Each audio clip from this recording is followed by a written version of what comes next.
Hey everybody, George here again with another episode of the In Good Spirits podcast with my friend here, Chris. Hey George, how you doing tonight? Oh, same old surviving the apocalypse. How about you? About the same. Running a little bit slow today. Recorded a beer podcast last night where we did Vermont IPAs, and I did three doubles, all 16-ounce cans, and it was a bit of a day today. I would imagine so. Yeah, you had the Napa of beers. So Yeah, exactly. It was a lot, but delightful. It's another Rochester based podcast. And it was a beer reviewed journal. Turned out very well. So hopefully we'll have them on at some point, crossover kind of thing. But we're not here to talk about beer today. We're here to talk about tequila. So this is our first non whiskey based episode, which I'm very happy about. yeah, we got to mix it up again. We're not in good whiskey. We're in good spirits. Absolutely. And, George picked out a couple tequilas. I don't know the brands, but I guess before we go into the specifics, we should talk about tequila in general. And tequila is a specific regional beverage, like many things that we know around the world, like champagne or Bordeaux, that are regional specific. Tequila is kind of the same thing. Yeah, it's very very regional specific. It has to be. It's actually very much like a lot of other regional specific things with a lot of regulation on them. It's not just region, but it's also source ingredient. So for example, or not example, for the regulation purposes, it has to be 100% blue Weber agave grown in the Jalisco Highlands. So all of Jalisco and a couple crossover bordering areas are allowed to grow the agave, but by and large, Jalisco 100% blue Weber agave, or it's not tequila. You will Yeah. see certain larger brands of things use the word tequila on the label while not claiming to actually have tequila in the bottle, and that would be something called mixto, which is a mix of agave-based spirit and neutral spirits or whatever the hell they want it to be.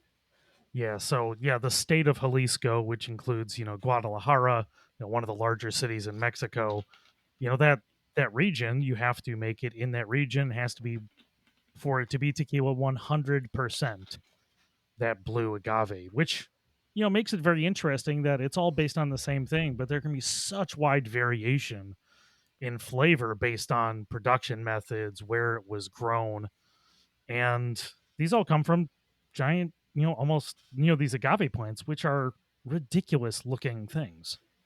They're like when they're all cut up, they're like ugly giant pineapples. But before Yeah. then, imagine like a big spiky aloe cactus thing, even though it's not actually a cactus, it's a desert flower. Hmm. But yeah, it's very you know what? Hang on. Yeah, it's a very, yeah, it's Here. an odd plant. I haven't been down, but Oh, oh, that's not focusing. There. no. Oh, too much. Anyway, I'm trying to hide the search, brand. yeah, search for an agave plant. You will find out how ridiculous it looks. And There you go. I know yeah, exactly. I know a lot of people have gone down to do that. I'm really hoping to go down in the next year or two and visit the area and see what it's all about, because it's a very interesting production method. Oh, absolutely. Especially the old school production method of pit roasting and literally strapping a mule to a big grind wheel. Oh yeah, I mean, I'd love to, and obviously we'll talk mezcal at some time, which is my true passion when it comes to agave spirits. But tequila is the one that everybody knows and dominates the marketplace in terms of volume sold, visible brands, and there's very few mezcals that are brand recognized. Tequila, on the other hand, completely different. Very true. And the funny thing is, when you bring up mezcal, is well, first of all, before I say what I was about to say, tequila is technically like the champagne of mezcal. Mezcal is the over umbrella category of agave based spirit, Mm, but obviously, like champagne is a sparkling wine from Champagne, France. tequila is a mezcal from tequila. But anyway, before picking the samples for the tequila episode, I actually really wanted to do an episode on mezcal and sotol, but I couldn't find my bottle of sotol. Well, I have a bottle of Sotol at my house, so I think we'll be able to make that happen one way or the Is other. it that Higuera with the ram skull? It is. That's the one I was looking for. I've got one somewhere myself.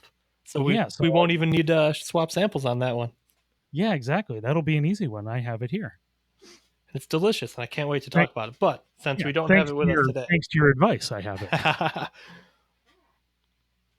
But yeah, we're here. We have a couple brands of tequila. So I mean, George, let's dive in. Which one do you want to start with? let's go with the Cimarron first because we're Okay. kind of doing. We'll do like the thought here is like a tequila 101, like starting out tequila, like but skipping over mixto and junk before Yeah. getting here. And Well, and I think that's a good point though. I mean, let's take a quick detour. Say you talked about, mixto versus, a proper tequila, but if your experiences with tequila are, you know, college gold nonsense, and stuff that you hated and got sick on, don't throw tequila away as a whole thing. These are clean, clear, concise spirits, many with tons of good tasting notes. Um, the stuff you drank was bad. Don't drink that stuff. It's not good. it's kind of like with gin, where everyone says, "Oh, I hate gin. I had a bad experience." It's not that you hate gin; you hate bad gin, and you haven't had the gin to change your mind yet. The same thing with Yeah, tequila. absolutely. But also on the other end of things, the tequilas you've probably already had. If you're just getting into it or had bad experiences that you thought did actually taste kind of good, it's because it's packed full of sugar and caramel coloring and all that nonsense. Yeah. Well, these are not. Oh wow. And I think that's the big thing about about tequilas, and, agave based spirits. Man, do they have a complicated nose to them. There's so much going on. There really is, and for the people watching, I'll hold up the bottle while I discuss it. But this is the too bright, Hmm, and my there you go. camera's backwards anyway. But Beautiful. Cimarron, it is relatively inexpensive tequila. It is at legal minimum proof of 40% alcohol, so 80 proof. Pretty typical. Pretty typical, yeah. Mm, But let's dive right in. absolutely. So, I mean, and we're talking about Blanco Blanco, tequila yes. today, Blanco. which my strong preference. It's not like I don't enjoy, reposados or añejos, the rested or the aged, but I think the expression of tequila is much better as a Blanco than as a aged spirit. I think there's definitely merit to that statement. I don't disagree, but I also think that when it comes to the different levels of tequila, it's all very, uh, you pick the right tool for the job kind of thing, and everything Yeah. has its own uh, strong points. But I would agree that Blanco is by far the purest expression of tequila, and I think that you don't need a repo or an anejo or an extra anejo to really, really enjoy it or really Mm, get a good sipping spirit. But real quick, for those who are unaware, the aging requirements on each designation. So Blanco is under 4 months of age if it's been aged at all. Reposado is between 4 and 11 months, 29, 30 days, depending on the month. Haha. Under 300, under 3 years, 364 days. Or sorry, I'd lost my train of thought there. Under four yes. months for Blanco, 4 to 11 months and however many days to stay under a year for Reposado. Anejo is a year to just under 3 years, and extra Anejo is 3 and older. Yeah, and it changes very drastically. I have one here, an añejo one we can talk about later. But yeah, so nose wise, this is tequila in many ways. Yeah, the agave shines through. It's kind of got that like Crisco. That's the best way I've heard. Crisco, like when you pop open a can of Crisco and you sniff it. I have never heard that description before, and damn if it isn't a great way of describing Yeah, it. actually, a customer came in, and when I was talking him into a better tequila instead of Big Brand. He's like, when I open this bottle, am I going to smell Crisco? And it's not something I'd ever heard someone describe tequila with before, but I immediately knew exactly what he's talking about. It's like, yes, Yeah. absolutely. It's full on rich Crisco. And he he opted to pop the bottle immediately and give it a sniff just to make sure and kind of hold me to the fire on it. He's like, "Yep, Crisco." That it's such a weird nose no, but yeah, I get that. But I think, in more tasting note, and nose notes, I think it's that, funky green, it's that maybe almost menthol. It's Yeah, like mentholy, aloe, fresh, yeah, it's fresh green. It's but a crispy. little bit of that funk underneath it, earthiness. Yeah, earth and crispiness, like crispy green, but like uh like you didn't rinse your salad off, you know? I love that. That's a great descriptor. I mean, let's dive in. Let's look at let's see how crisp this one is.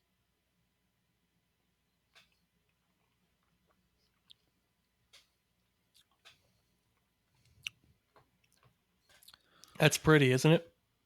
It is. It has a little bit more fire for an 80 proof.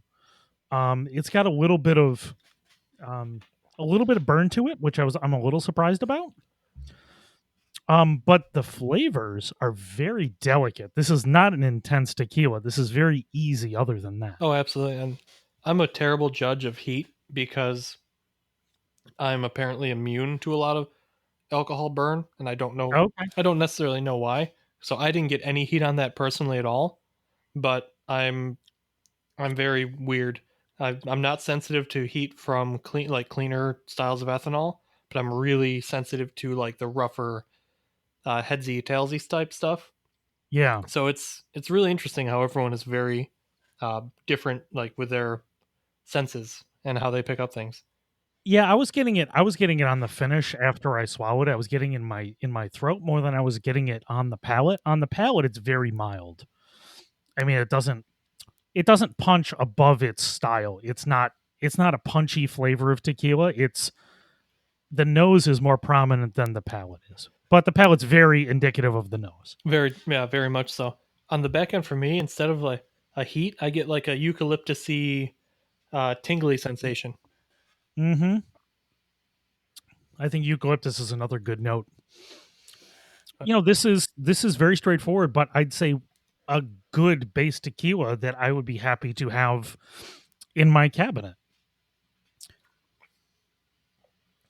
But yeah, it's got so Mm. much of that. Like it's got that agave crunchiness in the mid to back palate Mhm. that fades into that eucalyptus. But up front, it's so the mouth feels incredible on it. It's like Yeah, almost great velvety but texture. fresh. Yeah, it's great texture, and I'd say that it's almost crunchy. It has that crunchy back. It keeps on right in the back of your palate. It's really pleasant. This is like the most tequila-y tequila in the right way. Yeah, and this is one where if you're putting it, I mean, if you're thinking about tequila, most people are thinking margaritas, but if you're thinking about using this, it's gonna it's not gonna destroy anything. This is gonna be an easy mixing tequila. Nobody's gonna get offended by intense flavors in it, but also you're gonna know that it's still tequila and not a neutral grain spirit. Oh man, unintentional, but we can make white trasheritas real quick here with the Mountain Dew in the I mean, you know what? I'm sure it would actually work. It's a lot of the same flavors. fun story of tequila days past. Friend and I got Taco Bell for de Mayo because, obviously the most inauthentic celebration possible because we're Americans celebrating Mexican independence near the Canadian border. Obviously. So there's nothing authentic about the celebration at all. But Taco Bell Cruiser Cups with Baja Blast and tequila, white trasheritas, man. That's the way to that's the way to slum Yeah, everything about that fits that moniker. it. Celebrating someone else's holiday inappropriately using inauthentic garbage food. it is the message of the American white male is to do things like that. America. Yeah, exactly. Yeah, so I mean, this is a great basic cabinet tequila. Nobody's going to be offended. Um, what's our price point on this guy? I want you to take a guess. Mind you, this is a liter bottle. Okay, so I was going to guess 750 at. I was going to guess it's a $14 750. So I'm going to say $18 for a liter. If only. Closer to 22. Okay. But I mean, I think that's the biggest takeaway you're going to get from Blanco tequilas is to get something that's decent to good is not that expensive. Don't cheap out by buying bargain basement Right. garbage. It's Get something that's good. even the unfortunate thing with tequila, especially with just the climate of the world right now in trade. Well, not even right now, but leading up to now. You're not really um, you're not really going to find even garbage tequila unless it's real bad for under like the $18 mark in a 750, unfortunately. But even then, you can get for the same price as a mixto damn good tequila like this here. Yeah. There's absolutely no reason to buy something bad. There's plenty of brands that sell in that $15 for a 750 or what was I haven't bought in a while. But even if it's 15 $18 for a 750, don't shy away. That's not You're not pounding 750s of tequila. Just get something that's worth drinking. Precisely. Do not skimp. So yes, let's move on to our second selection, which is how do we say Teremana? I believe it's It is. And before we right. start talking about it, I'm going to be fully transparent about this one right here. I am breaking with this tequila my own rule of saying ignore any and all celebrity brands and endorsements because this is one of a very few minority of those types of products that is actually really good and done right. And the celebrity name behind this is someone you can't help but love no matter what, is Dwayne The Rock Johnson. Oh, man, I am a big fan of Dwayne the Rock Johnson. Who is not a fan of the Rock? Vin Diesel. They're of equal stature in fights, as um, as all of the Fast and Furious movies have shown contractually. So, which is ridiculous. Um, but everything he does, there's very few things he's ever done that I've disliked, and even new things. He just bought the XFL. I Right. mean, what a great move! Who does that? The Rock does that. Like he's got to secretly be a serial killer or something because nobody is this good, like there's got to be something wrong with him somewhere deep down. Everybody likes him because he just seems to be exactly who he is in a really genuine way, and he just seems has real enthusiasm for almost everything he does. A great professional wrestler, transitioned into being an actor. Now he's got a tequila, and A pro sports I mean, league. yeah, come on, what's not to I like? will say though, I briefly lived in Hawaii, and I would just like to say, while Dwayne the Rock Johnson eclipses many people in size and stature, he is very small compared to like if you look at pictures of him with his family, he's a little guy. Yeah, it is an amazing thing. Now, you're talking about his actual family, not his family from Hobbs and Shaw when he goes back. No, I think if you look back on his Instagram a while ago, like with his cousin or something, uh, he's a lot smaller than his cousin, and he's not a small man by any stretch of the term. That's crazy. I just cleaned my glass a little bit, and I am pouring Eau de Rock into my glass. Rakila. It's a much more catchy name, Well, I but think I think Shaq took that with Shaquila, and I'm not even joking.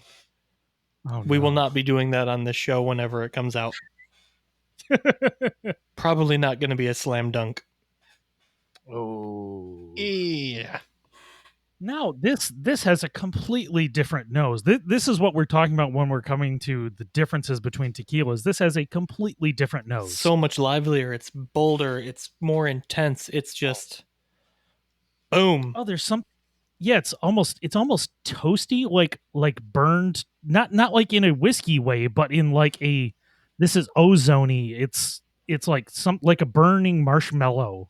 You can smell what the rock is distilling. I can, and I'm really enjoying it.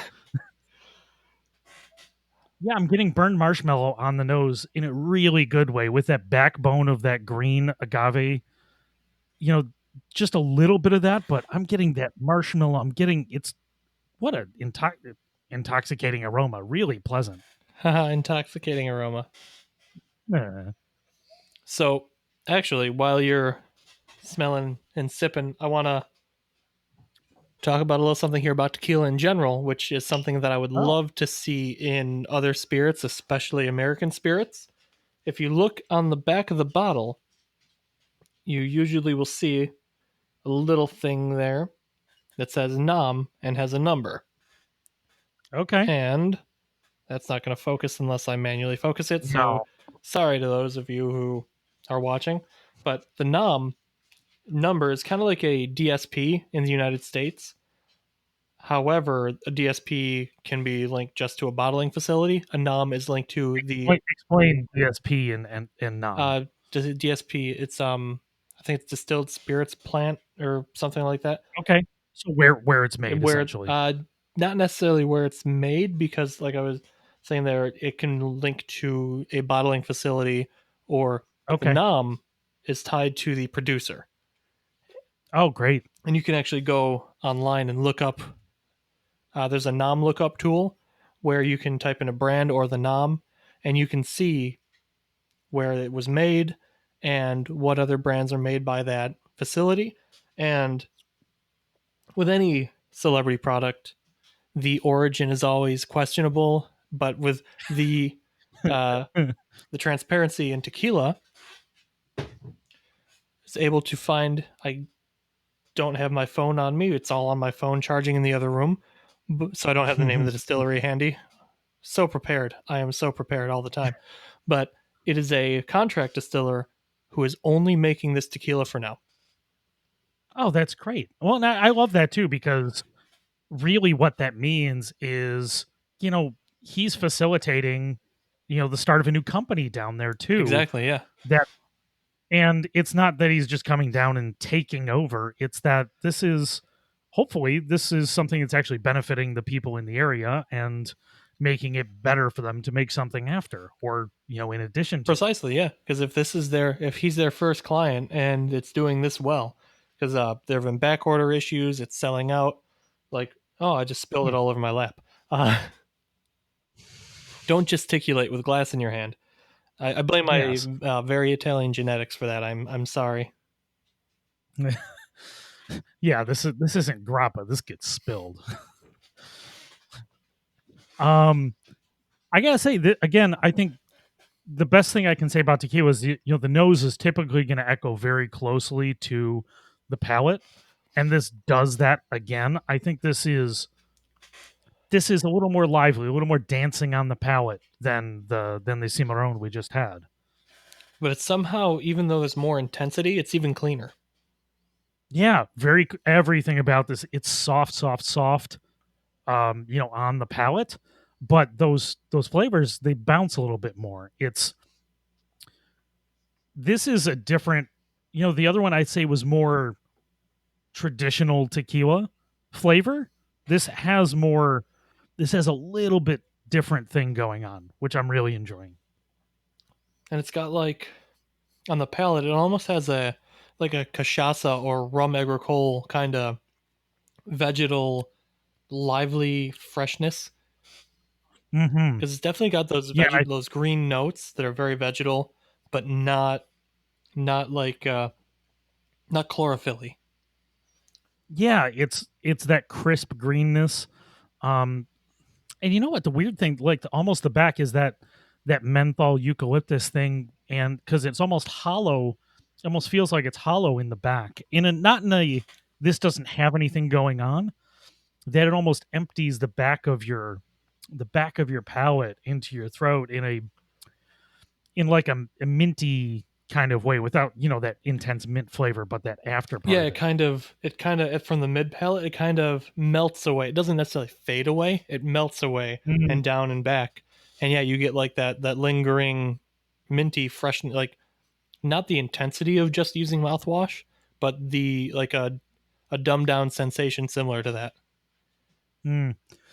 See, I would love to have this, in some sort of mixed drink, but I think this, yes, would be good in a margarita, but I think this is the kind of tequila I would want in a, like a tequila Negroni, or, it could stand up to some other flavors. So what I did with this not too long ago was a blackberry elderflower margarita. So it was Mm. this Pim's blackberry elderflower and the tiniest of splashes of lime juice, and it was fantastic. Yeah, I could absolutely see these flavors playing. They would dance with the berries instead of trying to crush them in the flavor profile. And I think that's why when I tasted the Cimarron, I'm like, yeah, this is a margarita one. Go for it, go for it. But this one I tasted, it seems like there's you could really play around with that in a cocktail in a great way. Absolutely. And if you are going to do a margarita, if you're not squeezing your own limes into it, you're wasting the tequila on it. I think we can say that generally. I mean, a margarita is it's a very clean, it's a daiquiri. I mean, it should be made as a daiquiri generally. That's a fair way to put it. Yeah, make it Um, more of a cocktail than a long drink. yeah, I mean that's how I like to have it. And sometimes I won't do, I might not add simple. I might use the orange liqueur instead. But either way, I mean you're going to get something that's much more balanced if you do that versus trying to, make a mix and do all the other things. Squeeze your limes fresh. Treat it with respect, and especially when you have a quality tequila Like this one here. like this one here. Now, bearing in mind you're paying for Rockila and you are smelling what the rock is distilling, what is your Yes. what is your attempt at guessing cost? So I assume this is a 750. This one is. It also comes in a liter though. Okay. I'm going to go by the 750 price because that's, I think it gauges with most things that we talk about. Um, I'm going to say it's, so the last one was 22 for a liter. I'm going to say it's 17. For a 750, it's going to be upper 20s, a liter lower 30s. Oh, okay. You know what? I think I'm a little behind on my tequila Yeah, prices tequila is because definitely more expensive than it used to be. It has there were some trade disagreements, agave shortages. Pretty much uh, nearly all tequila is more expensive than it used to be, and okay, I think my calibrated prices are from a little while back. So that's what I said. That's no offense to what quality this is without having a baseline. Um, I mean, this is a delightful spirit. I'd be happy to sip this on its own. I'm enjoying it a lot right now, and yeah, I have no problem with that pricing. Knowing that you said the whole market has gone up. oh yeah, it's frustrating to see pricing on a lot of different spirits go up for very arbitrary and silly political reasons, as well as obviously agave shortages for larger plants because of non-sustainable practices. Well, agave, we can talk about sustainable agave another time. Hopefully, with somebody who knows more about it than we do, we can talk about it. But somebody who spend more time on it, which actually I would really enjoy. I hope we get a chance I to have some do that. ideas now that you mentioned that. I think we might. Uh, I might have a few people up my sleeve for that one. Actually, I think that should happen soon. That would be great. Yeah, because I think we obviously want to talk about the spirits, but I think the sustainability part of it, especially when it comes to this, is a huge part of the discussion. It's not made in America, so we're talking about worker issues and all those other things, which I'm a huge proponent of talking about. So, um, yeah, I mean this was a great intro to tequila, George. So we had the Cimarron, we had Teremana. I'd say both of which are quality products, um, and I think suitable of their price points. I think both work, and you'd be happy to have either in your cabinet. Absolutely, yeah. And I say that as someone with both of them in my cabinet. Uh, all right. Well, so I think we're going to close out for this episode. We'll be back with some other discussions coming up soon. Man, what do we have? We got some good stuff coming up. We've got gin. We've got Empire Rye. Empire Rye, baby. We've got yeah, which I'm super excited about. We've got more Peter No Pete. And I think we're also going to have an episode talking about our some of our experiences at a recent spirits judging competition, which I'm really happy to talk about It here. will be interesting to, well, not it's, I was there too, but I mean, it'll be fun discussing how different it was with pandemic restrictions, and because it was a very different Very, experience. yeah, very different, but still Oh, still great. enjoyable. We'll dive into that when we get there. So George, where can they find you on all of the On all of the internets? internets, you can find me on Instagram at Whiskey Jedi with the E in there because this is America and we eat Taco Bell on Cinco de Mayo and drink white trasheritas. And you can find the show on Facebook and Instagram at IGS Podcast. Yeah, make sure to subscribe on any of your favorite podcast apps. You can also find us on YouTube in good spirits if you want to watch our beautiful faces in motion. So make sure to subscribe, like, and what does everybody say? Smash that Ring subscribe that button. bell. Yeah. So you can also find me at Stromy on Twitter and Instagram. Find me also on the Food About Town podcast. George, thanks so much for coming on. And oh man, you're hammering that Cimarron. Good for you, man. Just need that YouTube thumbnail, man. All right, everybody. This has been another episode of In Good Spirits, and good drinking to you, sir. Cheers. See ya.